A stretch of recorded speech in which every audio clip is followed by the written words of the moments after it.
যাইব। বিপদ দেখলেই আপনি আমি হতাশ হয়ে যাই, আপনি আমি পেরেশান হয়ে যাই। আপনি আমি জমিনের মধ্যে কত পেরেশানি করি, আল্লাহ পাক বলেন তোমরা পেরেশানি নিও না, তোমাদেরকে পরীক্ষা করব, বিপদ আপদ বালা মুসিবত দিয়ে পরীক্ষা করব, কঠিন সমস্যার মধ্যে ফেলিয়া তোমাদেরকে আমি পরীক্ষা করব, ধৈর্যের পরীক্ষা। ও বান্দা ও বান্দিরা, তোমরা জমিনের মধ্যে তোমরা 1 কেয়ার 2 4 5 কেয়ার অনেক জায়গায় তোমরা কৃষিকাজ করেছো, অনেক বৃক্ষ রোপণ করেছো, ধান রোপণ করেছো। আমি আল্লাহর খুশি লেগেছি তোমার সুন্দর ফসলকে নষ্ট করে দিও, তোমাকে ধৈর্যের সবরের পরীক্ষা করব। ও বান্দা, তুমি অনেক টাকা খরচ করে বিশাল একটি হাট তুমি কৃষি কাজ করেছো, ফসল ফলাইলা রে বান্দা, আমি আল্লাহ একটা বন্যা দিয়ে তোমার ফসলকে নষ্ট করে তোমার ধৈর্যের পরীক্ষা নেব, আছে না নাই?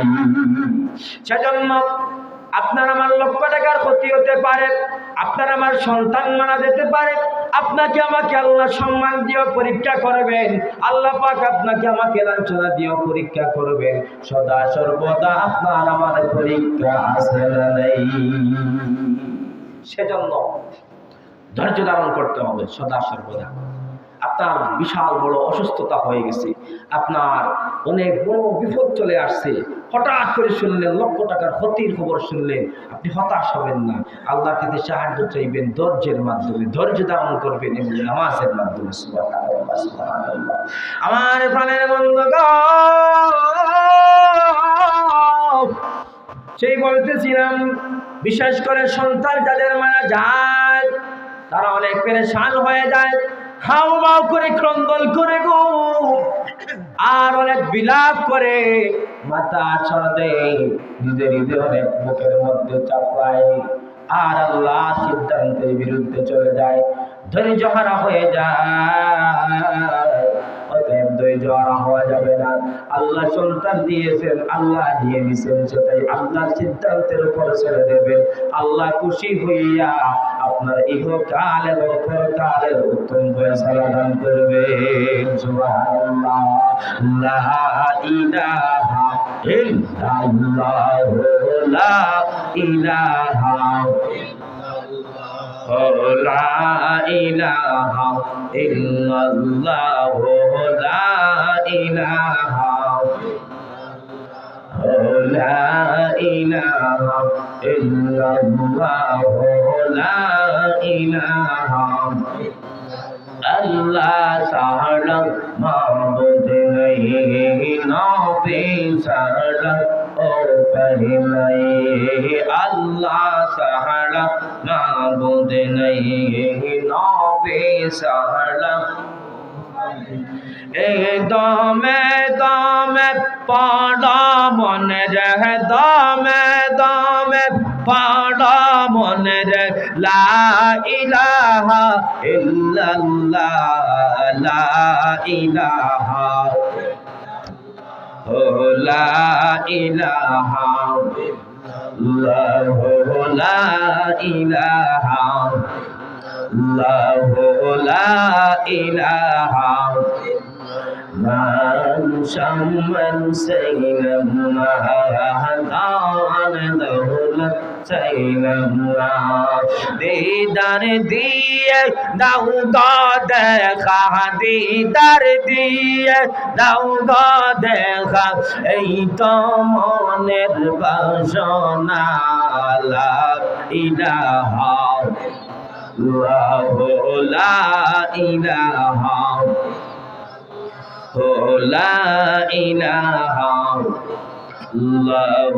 লা ইলাহা লা ইলাহা লা ইলাহা। হায় হায় বহু দূরে মদিনা, আমরা কেমনে যাব জানি না, বলুন কত সুন্দর মদিনা, আমরা কেমনে যাব জানি না। দয়া করো দয়াল আল্লাহ, দয়া করো লাখোরাও মনের বাসনা লা ইলাহা ইল্লাল্লাহু লা ইলাহা ইল্লাল্লাহু লা ইলাহা ইল্লাল্লাহু লা ইলাহা লা ইলাহা ইল্লাল্লাহু মুহাম্মাদুর রাসূলুল্লাহ সাল্লাল্লাহু আলাইহি ওয়াসাল্লাম। পড়ি মারহাবা। আজ বন্ধুরা গো,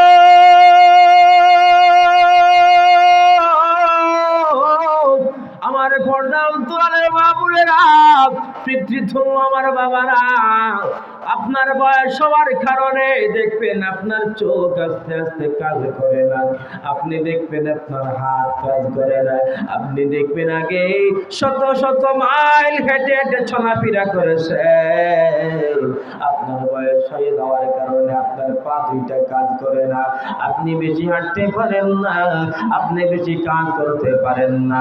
আগে আপনি অনেকবারে বারে কাজ করতেন গো, এখন আপনার বৃদ্ধ হওয়ার কারণে আপনার শরীরটা দুর্বল হয়ে গেল, আপনার চোখে বেশি দূর দেখতে পান না, আপনার দুটি পা দুটি হাত কাজ করে লাগলো।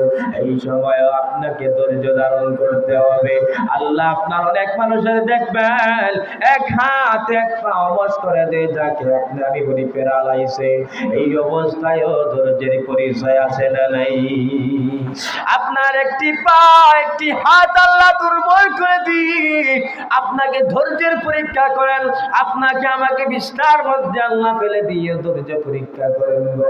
আপনাকে ক্যান্সার পরীক্ষা দিয়ে আল্লাহ পরীক্ষা করেন। কিসের পরীক্ষা? ধৈর্যের পরীক্ষা। আপনাকে গাড়ি অ্যাক্সিডেন্ট করাইয়া আপনার শরীরের একটি অঙ্গ হাড়ে করেও পরীক্ষা করেন, আপনাকে বিপদ আপদের খবর শোনাইয়া আপনাকে পরীক্ষা করেন, আপনি হাউতাস হবেন না, আপনি পেরেশানি করবেন না। আল্লাহর নবী সাল্লাল্লাহু আলাইহি ওয়াসাল্লামের কাছে কোনো বিপদের খবর আসলে, কোনো ক্ষতির খবর আসলে, কোনো লোকসানের খবর আসলে আল্লাহর নবী সাল্লাল্লাহু আলাইহি ওয়াসাল্লাম কি করতেন? নামাজের মধ্যে লেগে যেতেন। সেই নামাজের মাধ্যমে এবং সবর করার মাধ্যমে মাওলার কাছে সাহায্য চেয়ে নিতেন। সুবহানাল্লাহ। বন্ধু গো, আপনার আমার কোনো বিপদ আসতে পারে, ভয়ঙ্কর বিপদ শুনিয়া পেরেশানি হব না, আল্লাহর সন্তুষ্ট থেকে নৈরাশ হব না, আল্লাহর রহমত থেকে নৈরাশ হব না, আল্লাহর সাহায্য থেকে বিতাড়িত হব না। আল্লাহ সিদ্ধান্তের উপর আপনি আমি আল্লাহ খুশ, আমরা বন্দারাও খুশ থাকবো, বলি ঠিক কিনা? অনেক সময় দেখবেন যুবক ঘর থেকে সুন্দরভাবে বের হয়েছিল, বিখান আসতে আসতে দেখবেন মোটর সাইকেল অ্যাক্সিডেন্ট করিয়া তার একটি পা ভেঙে গেল, তার একটি হাত ভেঙে গেল। কয়েকদিন আগে হয়তো সম্ভবত ইসকিগঞ্জ এলাকার একজন প্রবাসী সেই নোহাদি অথবা এই নোহাগাড়ি দিয়ে সিলেট এয়ারপোর্ট থেকে সখীগঞ্জের দিকে আসার পথে এই ড্রাইভার সাহেবের ঘুম আসার কারণে খালের মধ্যে পড়িয়ে তার পরিবারের কয়েকজন নারী, কয়েকজন শিশু দুনিয়ার জমিন থেকে বিদায় নিয়ে নিল গো। একসঙ্গে তার পরিবারের একাধিক মানুষ অ্যাক্সিডেন্টের হালতে মৃত্যু হয়ে গেল। এই জায়গায় বন্দাকে পরীক্ষা, দর্দের পরীক্ষার মধ্যে আল্লাহ পাক ফলাইলেন। সেই বিপদ আপনারও আসতে পারে, আমারও আসতে পারে গো। সদা সর্বদা আল্লাহর উপর আপনি আমি সবরের মাধ্যমে সাহায্য চাইব। দরজার পরীক্ষা দিয়েছিলেন হযরত আইয়ুব আলাইহিস সালাম। আইয়ুব আলাইহিস সালাতু ওয়াস সালাম সেই 17 পারার মধ্যে আইয়ুবা ইযনাদা রাব্বাহু আন্নী মাসানিয়াদ-দুররু ওয়া আনতা আরহামুর রাহিমিন। বলতে পারেন হুজুর কিসের ঘটনা বললেন? আমি কালামে পাক থেকে ঘটনা বলতেছি। আল্লাহ রাব্বুল আলামিন হযরত আইয়ুব নবী, সেই আইয়ুব আলাইহিস সালাতু ওয়াস সালামকে ধৈর্যের পরীক্ষার মধ্যে ফেললেন। আইয়ুব আলাইহিস সালাতু ওয়াস সালামকে নবুয়তি দান করলেন, অন্যদিকে রাখার বাদশা বানিয়ে দিলেন। একজন বাদশার কত সম্পদ থাকতে পারে গো! আইয়ুব নবী বিশাল সম্পদের মালিক আল্লাহ বানাইলেন, বিশাল উটের পালের মালিক বানাইলেন, বিশাল বড় একটি বকরির পালের মালিক বানাইলেন। ওনাকে বাদশাহী দান করলেন, ওনাকে নবুয়তি দান করলেন। এত ওনাকে 4 জন বিবি দান করলেন, 4 জন বিবির মাধ্যমে 14 জন সন্তান দান করলেন। একদিন আল্লাহ রাব্বুল আলামিন ফেরেশতাদেরকে বললেন, ফেরেশতারা, আইয়ুব আলাইহিস সালামকে আমি আল্লাহ কত নিয়ামত দিয়েছি, কত ধন ভান্ডারের মালিক বানাইলাম। আমার আইয়ুবকে এত সন্তান দান করলাম, বাদশাহী দান করলাম, এত সম্পদ দান করলাম, এত কিছু পাইয়াও আমি আল্লাহকে ভুলে নাই। আমি আল্লাহকে সদা সর্বদা জিকির করে স্মরণ করে সুবহানাল্লাহ। ওই কথা ইবলিস শয়তানে শুনল, আল্লাহ প্রশংসা করলেন, ফেরেশতাদেরকে বললেন এই কথা, আইয়ুব নবীর প্রশংসা করলেন। অন্যদিকে ইবলিস শয়তান বলে, আল্লাহ, সেই আইয়ুবকে আপনি সুখের মধ্যে রাখছেন, বাদশাহী দান করেছেন, এত অটল সম্পদের মালিক বানাইছেন, নবুয়তি দান করেছেন, 4 জন বিবি দান করেছেন, 14 জন সন্তান দান করেছেন, এত লক্ষ লক্ষ কোটি কোটি সম্পদের মালিক বানাইছেন, সুখের মধ্যে রাখছেন। সেজন্য আপনার আইয়ুব আপনাকে ভুলে নাই, আপনাকে স্মরণ করে। একটিবার আইয়ুবের সব সম্পদ কেড়ে নেন, একটিবার আইয়ুবকে ফকির বানিয়ে দেন, দেখবেন আপনার আইয়ুব আপনাকে স্মরণ করবে না। বলুন না আউযুবিল্লাহ। আল্লাহ পাক বলেন, আমি যা জানি, ইবলিস শয়তান তুই তা জানোস না রে, আমার আইয়ুবকে তুই চিনোস না। ইবলিস শয়তান আল্লাহর সাথে চ্যালেঞ্জ করলো, আপনি আমাকে একটা সুযোগ দিন, আপনি আমাকে একটা সুযোগ দিন, দেখবেন আপনার আইয়ুবকে আপনার থেকে কত দূর নিয়ে যেতে পারে। আল্লাহ পাক বলেন, যা, তো এই সুযোগ দিয়ে দিলাম, দেখে আমার আইয়ুবকে আমার কৃতজ্ঞতা থেকে, আমার শুকরগুজার বান্দা থেকে তুই কেমনে ফিরে আস আমি দেখব। সর্বপ্রথম ইবলিস শয়তান যেই উটের পাল ছিল, আইয়ুব নবী তো নবী, উনি বাদশাহ, অনাথ, অনেক রাখাল ছিল। সেই বিশাল উটের পাল রাখতে গিয়ে একাধিক রাখাল ছিল। সেই উটের পালের মধ্যে গিয়া আইয়ুব আলাইহিস সালাতু ওয়াস সালামের উটের পালের মধ্যে ইবলিস শয়তান গিয়া একটি গরম হাওয়া চালু করে দিল। যেই গরম হাওয়ার কারণে মুহূর্তের মধ্যে লক্ষ লক্ষ কোটি কোটি টাকার সম্পদের শত শত উট মুহূর্তের মধ্যে জমিনে পড়ে মারা গেল। বলুন সুবহানাল্লাহ। আর আকালের আদর মারলো, তোমার সাগো জোর দুর্গো আইয়ুব নবী, কি বলবো, মুহূর্তের মধ্যে গরম হাওয়া আসলো সেই দক্ষিণ দিক থেকে। মুহূর্তের মধ্যে দেখলাম এত সংখ্যক মৃত্যুবরণ করলো। নবীজি, কেমনে কি হয়ে গেল আমরা বলতে পারি না। আল্লাহ নবী বললেন, ধৈর্য ধারণ করো, যে আল্লাহ আমাকে শত শত উটের মালিক কয়েকদিনের জন্য বানিয়েছিলেন, আবার আমার আল্লাহর ইচ্ছা হয়েছে আবার নিয়ে দিয়েছেন, তাতে আমার কোনো আফসোস নাই, আফসোস নাই। সুবহানাল্লাহ। ইবলিস শয়তান দেখলো, আহারে, এত টাকা এত সম্পদ নষ্ট করে দিলাম, তারপর আইয়ুব বলে আল্লাহ দিয়েছে আল্লাহ নিয়েছে, তাতেই আমি খুশি। সে আল্লাহ থেকে একটু হিলাইতে পারলাম না। এখন যাই বকরির পালের মধ্যে। ইবলিস শয়তান বকরির পালের মধ্যে গেল, যাইয়া ঠিক তেমনি ভাবে আগুন ধরিয়ে দিল। আগুন ধরিয়ে দেওয়ার পর হাজার হাজার বকরি মুহূর্তের মধ্যে চলে গেল। সেই রাখালেরা দৌড় দিয়ে বলল, বাদশা গো, ওগো নবীজি, আগুন হঠাৎ আগুন ধরে সব বকরির পাল জ্বলে গেল। আমরা কিছুই বুঝতে পারলাম না। আইয়ুব নবী বলেন, ধৈর্য ধরো, আমার আল্লাহ কিছুদিনের জন্য আমাকে সেই বকরিগুলা দিয়েছিলেন, আবার আমার আল্লাহর ইচ্ছা হয়েছে, আল্লাহ দিয়ে দিছে, তাতে আমি খুশি, আলহামদুলিল্লাহ, সুবহানাল্লাহ। ইবলিস শয়তান চিন্তা করলো, এত বড় ঘটনা ঘটানোর পর তাও কিছু করতে পারলাম না, এখন যাই এলাকার সব ফসল নষ্ট করে দেই। ক্ষতি করা কার কাজ বলেন তো? ক্ষতি করা কার কাজ? শয়তানের কাজ। শয়তান কখনো আপনার আমার বালা চায়? চায় না কারো বালা চায়? ইবলিস শয়তান আপনার আমার কারো ভালোই চায় না, সব সময় আপনার আমার মন্দ চায়, ঠিক কিনা? সেই ইবলিস শয়তান এলাকার মধ্যে যত কৃষক ভাইরা কৃষি কাজ করেছে, ফসলাদি ফলাইল, কি জানি বড় বড় পোকা জমিনের মধ্যে ছেড়ে দিল, মুহূর্তের মধ্যে সব পোকা ফসলাদি নষ্ট করে দিয়ে দিল। কৃষকেরা দৌড়ে এসে বলল, অবশ্যই আইয়ুব নবী জমিনের মধ্যে, এই হাওড়ের মধ্যে সব ফসলাদি নষ্ট করে দিল, কি জানি বড় বড় পোকা নেমে গো।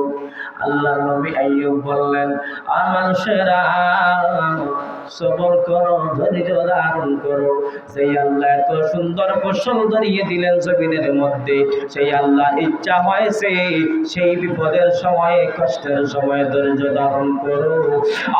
বন্ধু আমার, আপনি আমি সবাই জানি প্রধান ফেরেশতা কয়জন? কয়জন? 4 জন। বলেন কয়জন ফেরেশতা প্রধান? 4 জন। হযরত জিবরাইল আলাইহিস সালাম, হযরত মিকাইল আলাইহিস সালাম, হযরত আজরাইল আলাইহিস সালাম, হযরত ইসরাফিল আলাইহিস সালাম। বলেন না মারহাবা। আমার ভাই, আমার মুরব্বি বাবা, আমার যুবক বন্ধুরা, ছাত্র ভাইরা, সবাই জানি জিবরাইল আলাইহিস সালামের কাজ হলো আল্লাহর পক্ষ থেকে বাণী নিয়ে জমিনের মধ্যে নবীদের কাছে আসা, আল্লাহর বাণী পৌঁছাই দেওয়া, ওহী জমিনের মধ্যে নিয়ে আসা, 30 পারা কোরআন জমিনের মধ্যে নিয়ে আসা, এই সমস্ত কাজ হলো জিবরাইল আমিনের, ঠিক কিনা? হযরত আজরাইল আলাইহিস সালামের কাজ কি কে বলতে পারেন?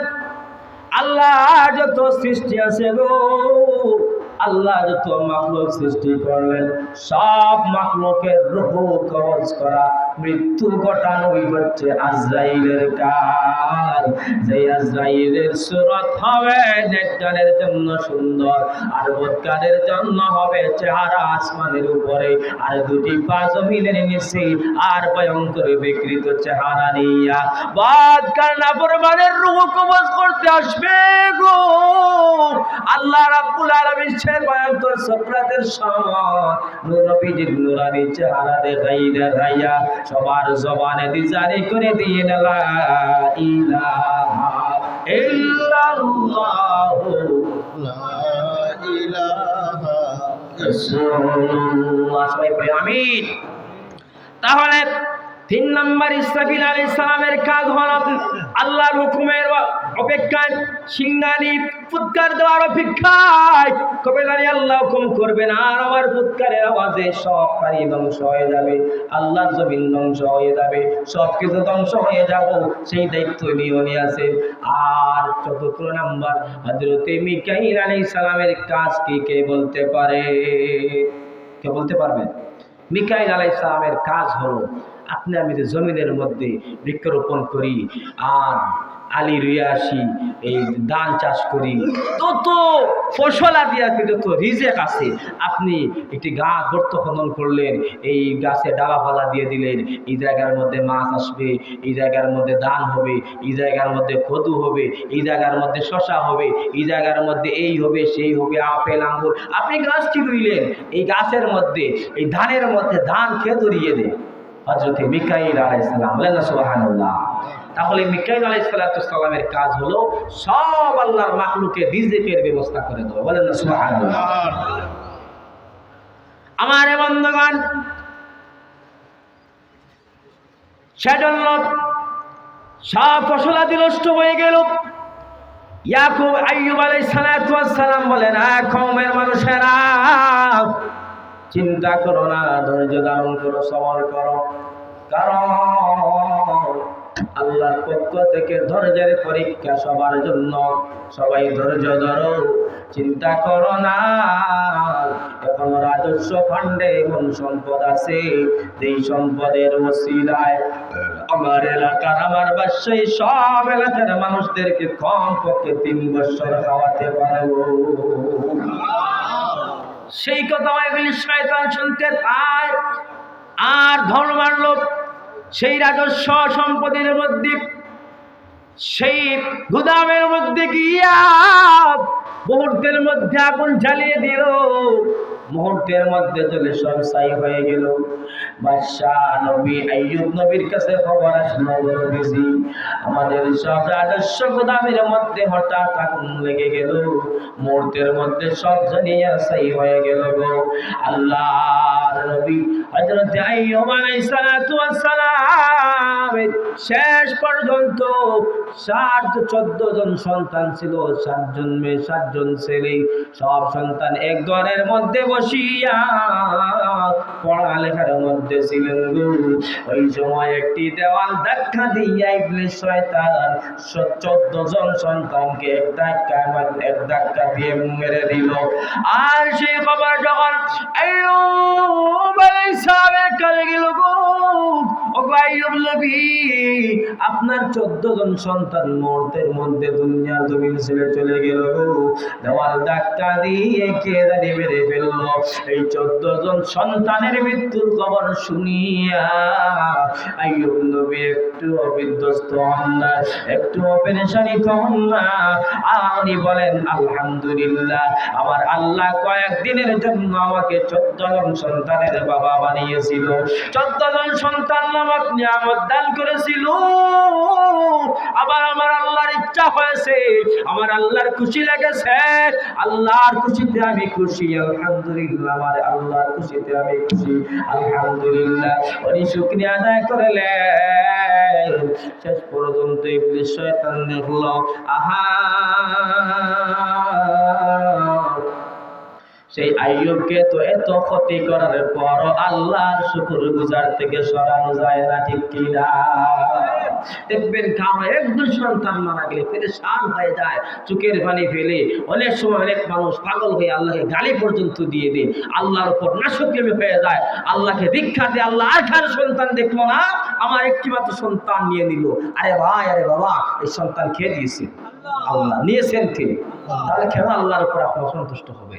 আল্লাহকে বললেন না আপনাকে মাল দিয়ে, দৌলত দিয়ে, আপনার সন্তান দিয়ে, আপনাকে আমাকে সম্পদ দিয়ে পরীক্ষা করবেন, আবার কেড়ে নিয়েও পরীক্ষা করবেন। কিসের পরীক্ষা?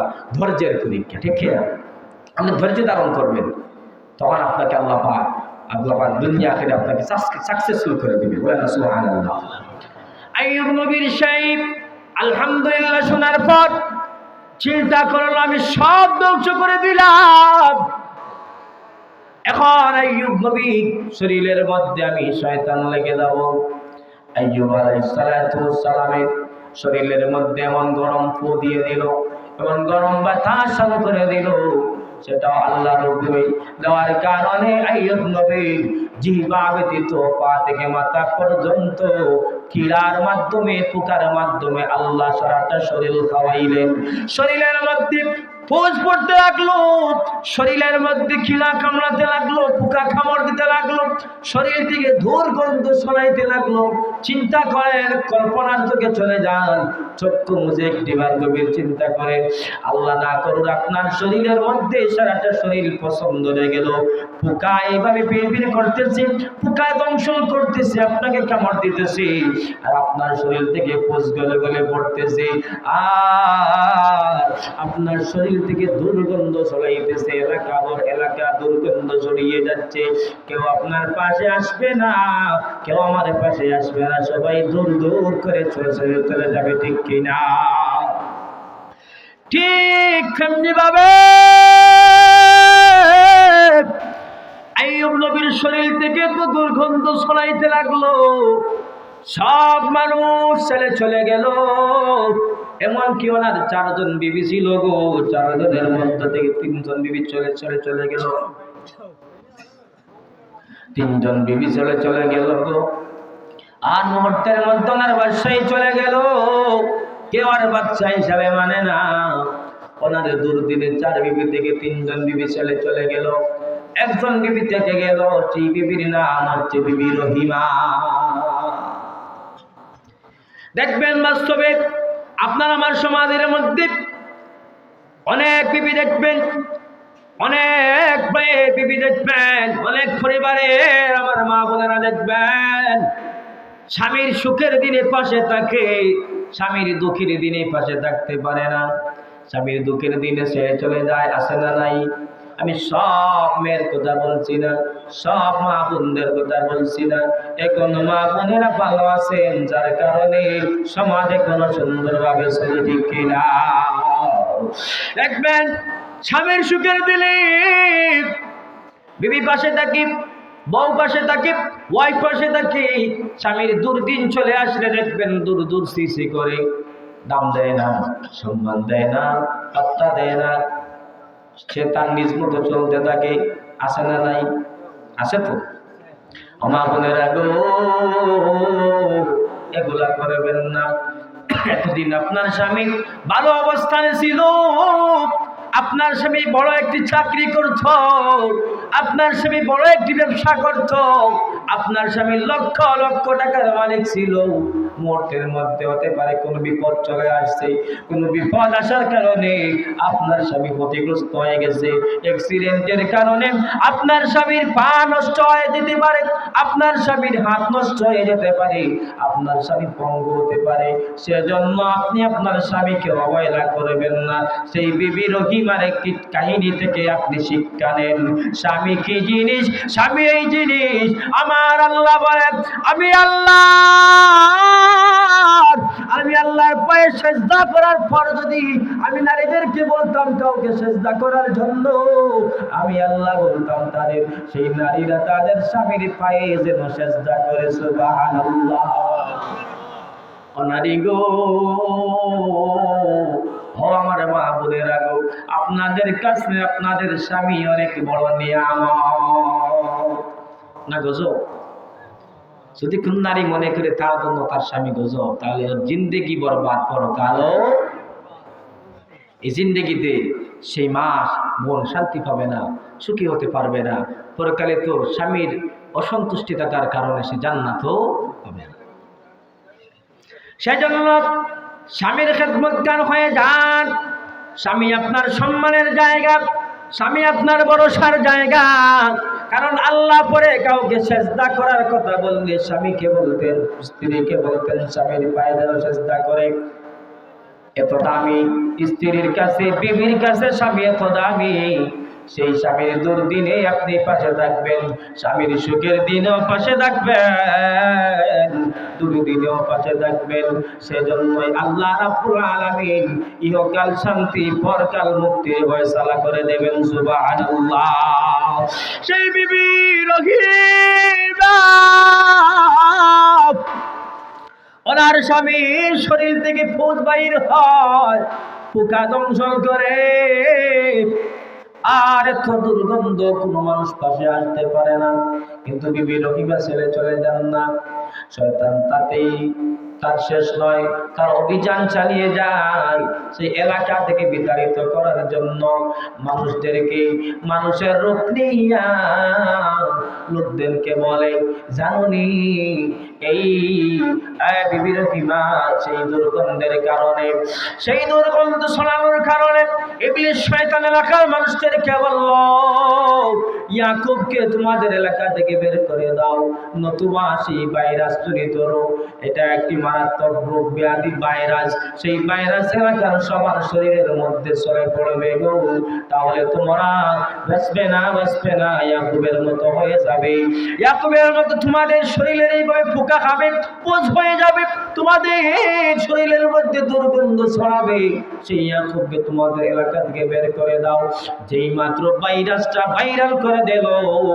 দেওয়ার পর পরের দিন এলাকার মানুষেরা বিবি রহিমাকে আসিয়া বলল, রহিমা যাও যাও এলাকার ছেলে স্বামীকে নিয়ে চলে যাও, নতুবা তোমার ইজ্জতের উপর আমরা হামলা করব, অথবা তোমার স্বামীকে আমরা কাতল করে ফেলবো। সেজন্য জান বাঁচাইতে হইলে এলাকা ছেড়ে তোমরা পলায়ন করো। নবীর বিবি, নবীর বউ ইজ্জতটা অনেক বড়, ওনাকে কেউ হেল্প করে না, সাহায্য করে না। দুর্গন্ধের কারণে আইয়ুব নবীর পাশে কেউ আসে না।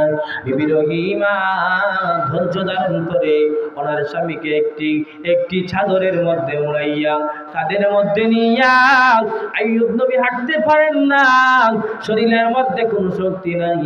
আইয়ুব নবীকে কি করলেন, চাদরের মধ্যে এইভাবে পেছন দিয়া অনেক কাঁধের মধ্যে নিয়া, মহিলা হইয়া কেউ তাকে সাহায্য করতে আসে না, উনি রওনা করলেন হাঁটি হাঁটি পা পা করে অন্য এলাকার মধ্যে গেলেন। সেই এলাকার মধ্যে ইবলিস শয়তান থাকতে দিল না। শেষ পর্যন্ত উনি অনেক জঙ্গলার মধ্যে, নীরব জায়গার মধ্যে চলে গেলেন। এই জঙ্গলার মধ্যে কোনো মানুষের বসবাস নাই। সেই জঙ্গলার মধ্যে গেলেন, একাকী স্বামীকে নিয়ে বসবাস করেন, সুখের বসবাস। এলাকাতে এই বন জঙ্গলা থেকে ফলগলা দিয়ে ভাইয়া স্বামীর খাবারের ব্যবস্থা করে দেন। বিবি রহিমা শেষ পর্যন্ত এলাকার মধ্যে গিয়া একটি বাড়ির মধ্যে কাজকর্ম নিলেন। সেই কাজের বিনিময়ে দেশে চলবে একটু খাবার নিয়া, সেই স্বামীর খেদমতের জন্য, আল্লাহ সন্তুষ্টির জন্য। স্বামী আগে ছিলেন বাচ্চা নবী, সেই সুখের দিনের বিবি রহিমা, স্বামী এখন বাচ্চাই নাই, অনেক জঙ্গলার মধ্যে বসবাস, শরীরে পোকা গায়ে পোষ করে দুর্গন্ধ। সেই দুর্দিনেও বিবি রহিমা ছেড়ে চলে যান না, ঘরের বাড়ি কাজ করি দিন যে চলবে একটু খাবারের ব্যবস্থা করেন। আমার বাবুলের আগে সেই ঘটনা থেকে আপনারা শিক্ষা নিন। স্বামী কোন জিনিস, স্বামী সন্তুষ্ট, স্বামী যদি হাত উঠাইয়া আল্লাহর কাছে দোয়া করে, প্রত্যেকটা ঘরের বিবি জান্নাতের মধ্যে চলে যাবে। সুবহানাল্লাহ। হাদিস শরীফের মধ্যে আসলো, যদি কোনো নারী তার স্বামীর হাতে মারা যায়, স্বামী জীবিত আছে, স্বামী থাকা অবস্থায় স্বামীর হাতে অনেক বিবি মারা যায়, স্বামীর আগে আগে অনেক মহিলা মারা যায়, অনেক বউ মারা যায়। আর ওই স্বামী যদি হাত উঠাইয়া আল্লাহর কাছে বলে, আল্লাহ আমার বিবি বড় ভালো ছিল গো, আমার বিবি আমার অনেক খেদমত করেছে, আমার বিবির উপর আমার বউয়ের উপর আমি সন্তুষ্ট, আল্লাহ আকাশ থেকে বলেন রে ফেরেশতারা, আমিও আমার বান্দির উপর সন্তুষ্ট। সুবহানাল্লাহ। আর যদি কোনো পুরুষ তার বউয়ের হাতে মারা যায়, বিবির হাতে মারা গেল, ওই বিবি যদি চুকুর ফাড়ি ছাড়িয়া আল্লাহর কাছে দুইটি হাত তুলে ভিক্ষা চায়, আল্লাহ আমার স্বামী বড় ভালো ছিল, আমার স্বামী আমার বড় খেদমত করছে, রুজি রোজগার করিয়া আমাকে রিজিকের ব্যবস্থা করে দিছে, আল্লাহ আমার স্বামী আমাকে কোনোদিন কষ্ট দেয় নাই, আমার স্বামী আমাকে আগলে রেখেছে, স্ত্রীর মর্যাদা দিয়েছে, আল্লাহ আমার স্বামী আমার সব কষ্ট দুঃখ আমাকে পাশে ছিল, আমার সব দুঃখের সময় ছিল, সুখের সময় ছিল গো আল্লাহ, আমি আমার স্বামীর উপর সন্তুষ্ট, আমি আমার স্বামীর উপর খুশি হয়ে গেলাম। আল্লাহ কাছ থেকে বলেন রে ফেরেশতারা, ওই আমাদের গোলাম বন্দার সার্টিফিকেটটা তার বউয়ের কাছ থেকে পাইয়া গেলাম। কারণ একজন পুরুষের সবচেয়ে বড় সার্টিফিকেট দিতে পারে তার একমাত্র বিবি, ঠিক কিনা? আপনি ভালো না খারাপ, আপনি ধান্দাবাজ না দুঃখাবাজ না বাটপার না ভালো না আল্লাহর ওলি, আপনার বউ বেশি করতে পারবে। দুনিয়ার কেউ না জানলেও আপনার ঘরের বউ আপনার সম্বন্ধে ভালো জানে, ঠিক কিনা? আমার বউ আমার সম্বন্ধে যে পর্যন্ত জানে, আর কেউ বাইরে মানুষ জানবে? কেউ জানবে না। সেজন্য অপুরুষ পায়েরা, আমার যুবক পায়েরা, মুরব্বী বাবারা, ও ভাই বোনেরা, আপনারা পুরুষদের সার্টিফিকেট, সুন্দর সার্টিফিকেট, ভালো সার্টিফিকেট অথবা খারাপ সার্টিফিকেট, 1 নাম্বার সার্টিফিকেট পাওয়া যায় তার ঘরের বিবির কাছ থেকে। সেই বিবি রহিমা স্বামীর খেদমতের জন্য অন্যের বাড়ি থেকে কাজ করিয়া যখন খাবার নিয়ে আসেন, তখন ওনার স্বামী খুশি হইয়া ওনার মুখের মধ্যে তুলে দেন। একদিন নয়, 2 দিন নয়, 18 বছর সেই ধৈর্যের পরীক্ষার মধ্যে ছিলেন। সুবহানাল্লাহ। আল্লাহ আল্লাহ আল্লাহ আল্লাহ আল্লাহ আল্লাহ আল্লাহ আল্লাহ পাগল মন রে ডুবল বেলা দেখনা চাহিয়া। আল্লাহ আল্লাহ আল্লাহ পর পারে ডাক পড়িলে পার হবি তুই কি দিয়া। ডুবল বেলা দেখনা চাহিয়া। আল্লাহ আল্লাহ আল্লাহ আল্লাহ অবুঝ মন রে ডুবল বেলা দেখনা চাহিয়া। আল্লাহ আল্লাহ আল্লাহ সাদের জীবন হেলায় হেলায় শেষ হইতে চলিল। নামাজ রোজা জিকির ফিকির কিছুই নাহি হইল। রং তামাশায় দিন কাটাইলায়, রং তামাশায় দিন কাটাইলায়, আল্লাহর জিকির করলা না। ডুবল বেলা দেখনা চাহিয়া। মাশাআল্লাহ। আল্লাহ আল্লাহ আল্লাহ আল্লাহ মাশাআল্লাহ। আল্লাহ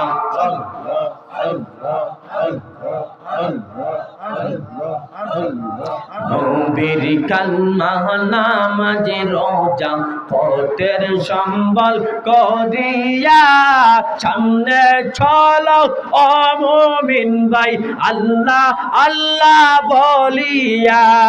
নবীর কালমা নামাজে রোজা পথের সম্বল করিয়া। সামনে চলো ও মুমিন ভাই আল্লাহ আল্লাহ বলিয়া।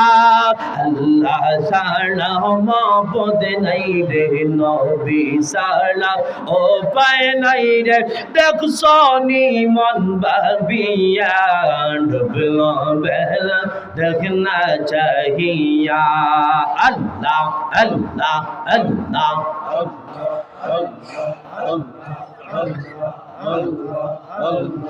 অবুঝ মন রে ডুবল বেলা দেখনা চাহিয়া। পর পারের ডাক পড়িলে পর পারের পার হবি তুই কি দিয়া। ডুবল বেলা দেখনা চাহিয়া। আল্লাহ আল্লাহ আল্লাহ আল্লাহ আল্লাহ আল্লাহ আল্লাহ সাদের জীবন হেলায় হেলায় শেষ হইতে চলিল। নামাজ রোজা জিকির ফিকির কিছুই নাহি হইল। রং তামাশায় দিন কাটাইলাই, রং তামাশায় দিন কাটাইলাই, আল্লাহর জিকির করলা না। ডুবল বেলা দেখনা চাহিয়া। আল্লাহ আল্লাহ আল্লাহ আল্লাহ আরো জোরে আল্লাহ আল্লাহ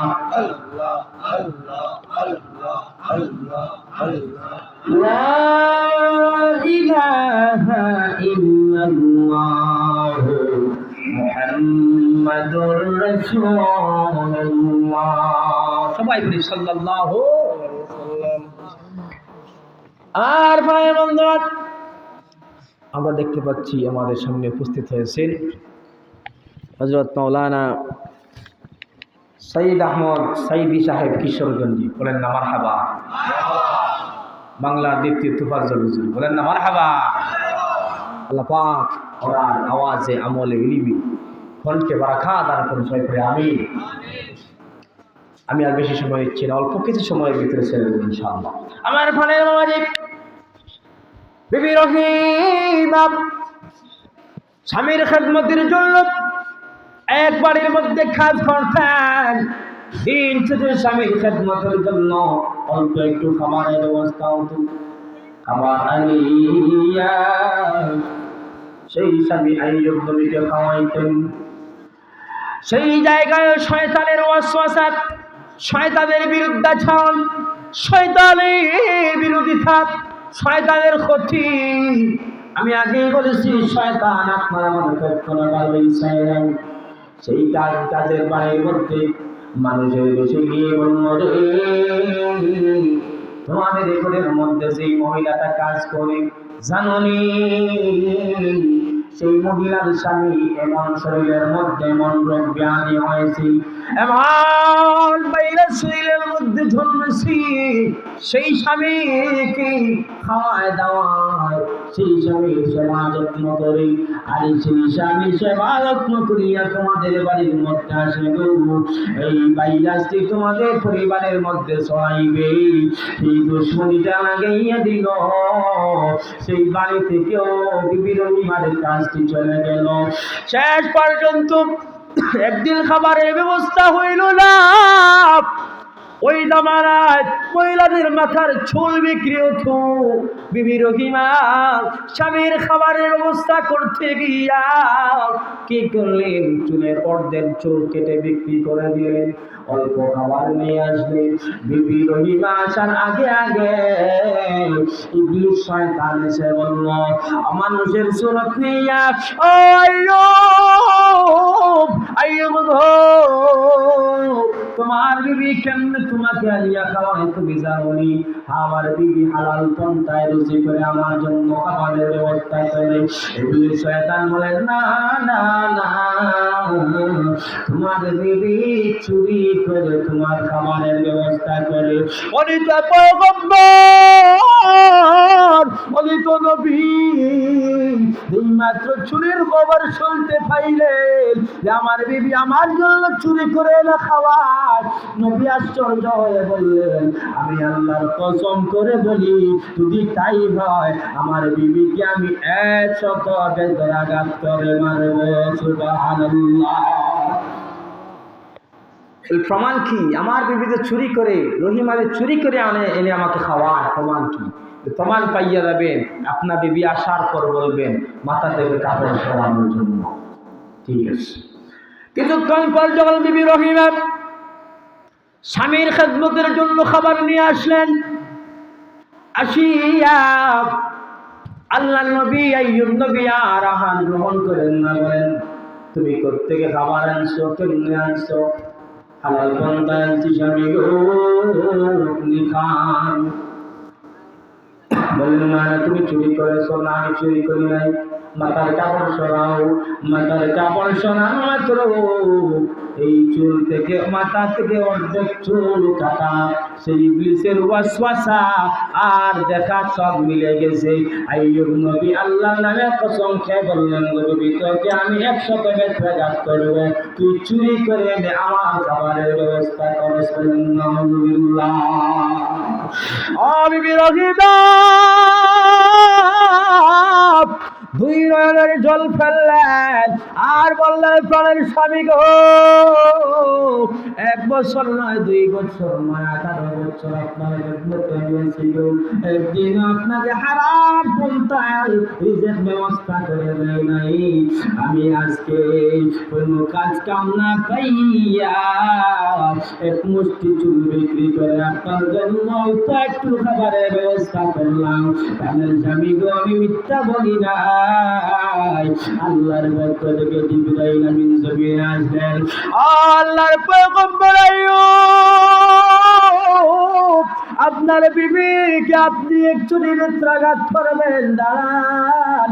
যে বিবি এত পবিত্র বিবি, এই 3 বিবি ছেড়ে চলে গেল, 2জন বিবি আপনার দুর্দিনে পাশে থেকে গেল, 18 বছর আপনার খাবারের ব্যবস্থা করলো, আপনার শরীরের কোষগুলা পুঁতে পুঁতে দিল, আপনার শরীরের দুর্গন্ধ অবস্থায় আপনাদের পাশে থাকলো। আপনার বিবিকে আপনি বেত্রাঘাত করবেন না গো। আল্লাহর পক্ষ থেকে আমি জিবরাইল বলে দিলাম, আপনার বিবি রহিমা চুরি করে না, এই সেই ওয়াসওয়াসা দিয়েছে ইবলিস শয়তান, ইবলিসের কথা, ফাউল মিথ্যা কথা আল্লাহর পক্ষ থেকে জানিয়ে দিয়ে গেলাম, আপনার বিবি চুল বিক্রি করে আপনার খাবারের ব্যবস্থা করেছে। আর ইবলিস বলেছিল চুরি করতে গিয়া ধরা খাওয়ার কারণে লোকেরা চুল কেটে দিয়েছে। না না না, ওই আপনার বিবি চুল বিক্রি করিয়া আপনার খাবারের নিরুপায় হইয়া চুল বিক্রি করলো আর খাবারের ব্যবস্থা করে আনলো। জিবরাইল গো, আল্লাহু আকবার। জিবরাইল, আমি তো আল্লাহর নামের কসম করে শপথ করে বলেছি 100 বেত্রাঘাত করব, আমি কি করব? আল্লাহর পক্ষ থেকে সেটার ফয়সালা দিয়ে দিলেন। আইয়ুব নবী বললেন, মানে গো, একজন মহিলাকে যদি 100 বেত্রাঘাত করি সে জমিনে আর বাঁচবে না। আল্লাহ সহজ করে দিলেন, আইয়ুব তোমার ওয়াদাও জায়গার মধ্যে থাক, আমি আল্লাহর নামের শপথ খাইয়া তুমি ওয়াদা করেছো 100 বেত্রাঘাত করবে। 100 বেত্রাঘাত করো, সমস্যা নেই, তবে বড় কোনো বেত্রিয়া তুই বেত্রাঘাত করবে না। তুমি সেই গমের গাছ নিয়া, কয়েকটি গমের গাছ নিয়ে তুমি বেত্রাঘাত করবে। তোমার সবটিও জায়গার থাক, হবে তো জায়গার থাক, তোমার বিবি রহিমার কোনো ক্ষতি হবে না। সুবহানাল্লাহ। আপনার স্বামী আইয়ুব, ওগুলো বিধি আপনি তো মুস্তাজাবুদ দাওয়া, আপনার দোয়া তো আল্লাহর দরবারে কবুল, আপনার দোয়া করতে দেরি হবে। আপনি দোয়া করেন না কেন? বলে আমি আল্লাহর কাছে দোয়া করি না, যেই আল্লাহ শরীরটা দিয়েছে, যেই আল্লাহ এত সুন্দর চেহারা, সুন্দর সুরের দান করেছে, সেই আল্লাহ পোকা দিয়ে খাওয়াইতেছে, আমার আল্লাহর ইচ্ছা, এতে আমি সন্তুষ্ট। কয়েকদিন পর যখন আইয়ুব নবী জিহ্বার মধ্যে পোকা কামড় দিয়েছে, আর আইয়ুব নবী ধৈর্য ধারণ করতে পারে নাই, গালি ডাক দিয়ে বলে, ওগো আল্লাহ, সারাটি শরীর পোকা দিয়ে খাওয়াইলাম, একদিনও কোনো কিছু বললাম না।